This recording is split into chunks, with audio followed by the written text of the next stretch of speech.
Welcome to Your Community, a program that brings you information about our city and also about the different programs in our city. We will be talking with Wanda Allen Aberhart today that will bring us the topic, what is LEP? We'll find that out in a few minutes. Then we will be talking to Jamie Waldick that will be talking about fair housing, and Judy Wallace that will give us information about other different programs that are in our community. Wanda, can you give us a brief background of what Title VI is of the Civil Rights Act? Sure. Title VI of the Civil Rights Act was actually enacted by Congress to ensure that there would be no discrimination in governmental activities as it related to race and national origin. But since then, back in the year 2000, there was an executive order that actually clarified Title VI even more to make sure that there was no discrimination in federal activities involving governmental agencies. Now, what commitment does our city have with Title VI? The city of Winston-Salem is committed to complying with Title VI of the Civil Rights Act. So our city actually has implemented a limited English proficiency policy, which is to ensure that any departments within city government receiving federal assistance comply with the parameters of Title VI. Now, what does LEP mean? LEP means Limited English Proficiency. And what that means is individuals for whom English is a second language, for whom English is difficult or challenging in terms of speaking, reading, or writing, Limited English Proficiency addresses those individuals. Now, what is required to comply with LEP? What is required is for city departments here in Winston-Salem to make sure that all services and business conducted is accessible to everyone, despite any limited English proficiency they may have. So in other words, departments are required, either directly or indirectly, to make sure that all individuals in the community are able to access and understand the services that are offered by city government. Now then, how is the LEP applied to city departments? For city departments, any city departments that receive federal financial assistance must comply with LEP. So, in other words, with city departments, it is required to have a plan of action for each individual department to address whatever needs may arise from the community. So, in other words, if there are members of the community who have a need to access whatever services that that particular department is offering, then they need to find a way to make sure that the language limitations of those people inquiring are met. However, there is a limitation. There has to be a reasonableness requirement for that. So here in Winston-Salem, that reasonableness requirement, and just like in any other city, that reasonableness requirement is based on the population itself. So here in Winston-Salem, approximately, based on the 2000 census that is, there were approximately 4.5% of the total population that were Spanish speakers. And so, of course, that number has increased since the 2010 population census. And so, but even with both population censuses, the majority group that needed to have that LEP access still remained with the Spanish-speaking population. Now, if a person has a complaint because they cannot find the services in their language or in a language that they understand, where do they go? Who do they talk to? If someone has a complaint about limited English proficiency access, all they have to do is call CityLink 311 and ask for the Human Relations Department. I'm actually the LEP coordinator for the city, and so they will talk directly to me or perhaps to someone on my staff.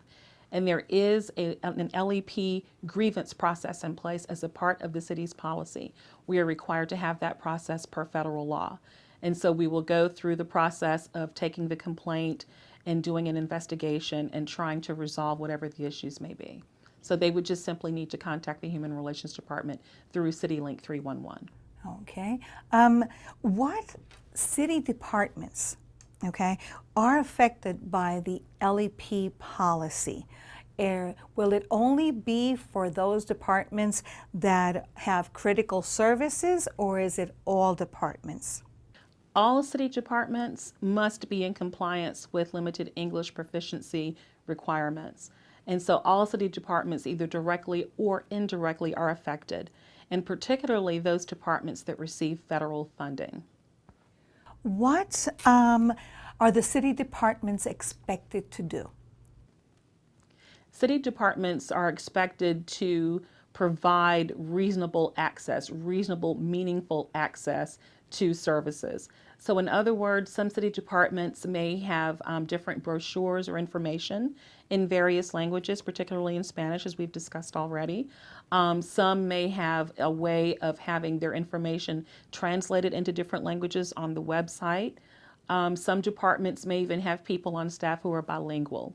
But as the LEP coordinator for the city, I have actually made available to any departments that inquire a list of people who are resources throughout the state of North Carolina who may be able to translate different languages from English to whatever language and vice versa. And so there is a running list that we keep of certified translators and interpreters, and even some non-certified for some of the more difficult or rarer language purposes. Now, will departments receive any type of training to understand this policy? Yes, the Human Relations Department provides LEP training to departments as needed. And so it could be supervisors, department heads, managers, and so forth. So yes, the Human Relations Department does provide that training. Wanda, so what are the goals of this policy? The goals of LEP are to make sure, number one, that everyone knows that there is an LEP policy, and number two, for departments to provide reasonable access to meaningful ways of helping residents to access whatever services or information they may need from city government. So those are the two primary goals. And so we also have to understand, though, that the goals have to be within reason, and so citizens and residents have to know that as well. And specifically, if there happens to be someone who needs to access information or services from city government, it may not be that information is readily accessible in their particular language. They have to provide a reasonable amount of time for the departments to perhaps get that information translated or interpreted in that particular language. And so I think as long as everyone understands that there is an expectation that the information will be interpreted or translated, and that information will be relayed in a reasonable amount of time, I think on both sides that everything will be pretty open and transparent for anyone who may need that information from city government. As you all heard, Ms. Wanda Allen Abraha just explained to us what LEP is. If you have any more questions about it, please don't hesitate to call our Human Relations Department and ask for Wanda Abraha, and she'll give you more information on this as well. It will be coming out in our Your Community newsletter. Now, let's stop a little bit here and let's see our segment on Did You Know? Hello, my name is Adolfo Briceño from the Human Relations Department. I am a fair housing investigator in there.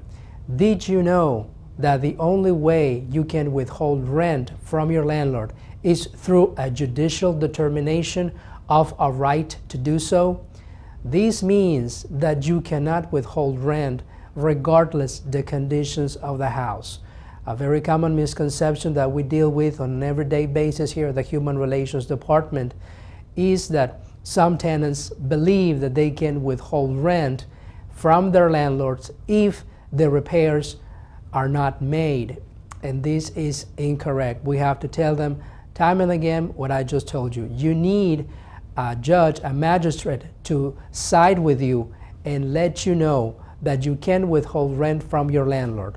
Until that happens, you are supposed to pay rent regardless the conditions of the house. We have now Jamie Waldick from our Human Relations Department as well, and she will be talking to us about fair housing. Jamie, what is fair housing? Fair housing is a law that protects you against discrimination during the rental and buying process of a home or rental property. Now, what does fair housing cover? Everyone is covered under the fair housing if it can fall under one of the 7 protected classes. Is fair housing a law that's just local? No, fair housing is not just local, it is a state and federal law. Is fair housing a law that's just local? No, fair housing is not just local, it is a state and federal law. Now, when is it that the fair housing law applies? The fair housing law applies all the way from advertising throughout the entire rental and leasing or buying process. Now, you can't be charged of violating the fair housing law unless you own more than 3 houses or properties. Okay, now, what are the protected classes under the fair housing law? There are 7 protected classes, and they are race, color, religion, sex, familial status, national origin, and disability. Jamie, what types of outreach programs and events related to fair housing does the Human Relations Department put on? We do a lot of outreach in the community about the fair housing law. We want to make sure that everybody knows their rights and knows that this law is out there to support people in this process. So we do a landlord-tenant training once a month. That's the second Wednesday of the month. We also do cross trainings with different community organizations to make sure that people are getting the information out into the community. Sometimes we'll meet with property management groups to go over new things that are going on. And then we also like to partner with events that are going on. So we'll be going to the Project Homeless Connect, and then sometimes we'll do an American Dream Weekend event with people. Our biggest event that we put on is the Fair and Affordable Housing Summit. This month is Fair Housing Month, the month of April, and our event will be April 17th, and at that event we go through new trends that are going on in the housing market and get information from local experts. So, Ms. Jamie Waldeck brought us information about fair housing, but let's take another break here and let's listen to Did You Know? Hello, my name is John Floyd, Human Relations Specialist for the City of Winston-Salem Human Relations Department. Did you know domestic violence is protected under the Fair Housing Act? The Fair Housing Act has been interpreted by the courts and HUD to include those discriminated against based on being victims of domestic violence as discrimination based on gender. It is considered gender discrimination because the vast majority of domestic violence victims are women in the United States. Domestic violence may also be national origin and race discrimination, since the majority of domestic violence victims are of African American, Hispanic, and Native American origins. And our third topic for today comes from Judy Wallace. Judy will give us information about safety walking to school and biking. Judy, what is the city doing to create a safer environment for walking and cycling? The city's doing lots of things. We're doing things in infrastructure standpoint, like sidewalks and bike lanes and shared lane markings, improving intersections so it's safer for pedestrians and bicyclists to cross. We're also doing education programs and information for the public. Okay, now how does the city plan on where it is that they need to put these sidewalks and these bike lanes? Well, we like for citizens to request locations.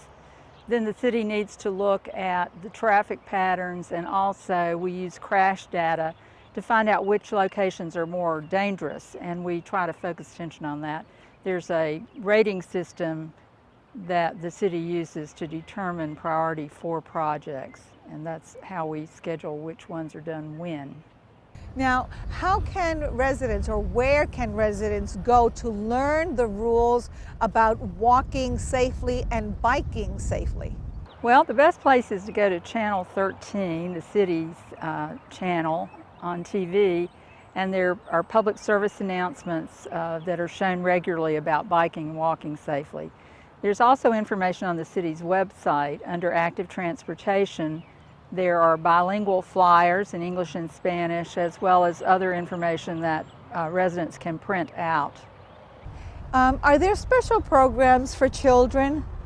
Yes, there's the Safe Routes to School program that was started in 2006, and that involves teacher education. We train PE teachers to teach a Bike Smarts course in 4th and 6th grade, and then we have a bike trailer that travels from school to school with bikes and helmets for the teachers to use.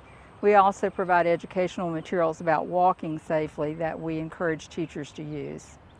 Thank you so much for having been with us today and hearing all these different important topics for our community. And we do hope that they help you. And if you have any information, please give us a call. Remember, call CityLink and they will let you know about the different topics we talked today and direct you to the correct person. This is Miriam Hernandez, your host. Till next quarter. Thank you.